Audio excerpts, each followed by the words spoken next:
Ouais. Alors, la revue de presse, j'imagine que l'on parle de lui.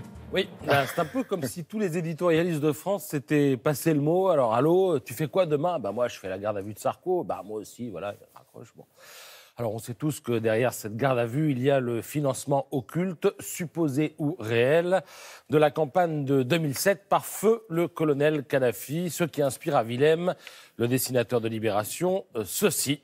Voilà, dans un coin, on reconnaît Brice Hortefeux, Éric Woerth, bref, la garde rapprochée d'un Sarko acculé, alors que réapparaît le fantôme de Kadhafi qui vient réclamer sa dette, pour reprendre la formule de Denis Domain dans la Nouvelle République qui parle de dossiers sérieux et lestés avec ses valises de très gros billets.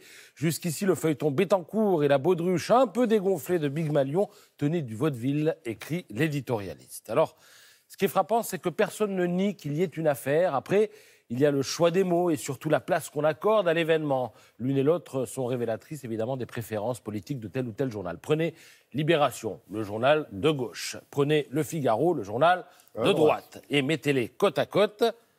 Voilà, tout est dit. Pleine page et jeu de mots pour Libé, qui persifle avec le retour aux affaires de Sarkozy, et sobriété de bonne aloi à la une du Figaro. C'est un petit articulé qui est en bas à droite, où il est question de soupçons, simplement, et où Sarkozy est juste interrogé. Alors, on est un peu dans le même registre du côté du Républicain Lorrain et de l'Alsace.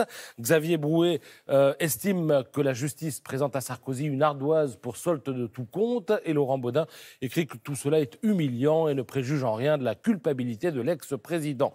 Le Courrier Picard va même plus loin. Il est à deux doigts de s'interroger sur le mode une affaire, mais quelle affaire ? La situation témoigne juste de la bonne santé de la démocratie française. La justice est libre et elle va donner à Sarko l'occasion de dissiper les soupçons, écrit Michael Tassard, hyper motivé. Mais tout aussi motivés semblent être ceux qui, d'une certaine manière, se réjouissent de ce qui arrive. C'est le cas de Jean-Michel Helvig dans La République des Pyrénées. Il estime que, quelle que soit l'issue de la garde à vue, le quinquennat de Sarko restera comme l'un des plus troubles de la Ve République. Libération va jusqu'à trouver l'épisode rassurant et réjouissant.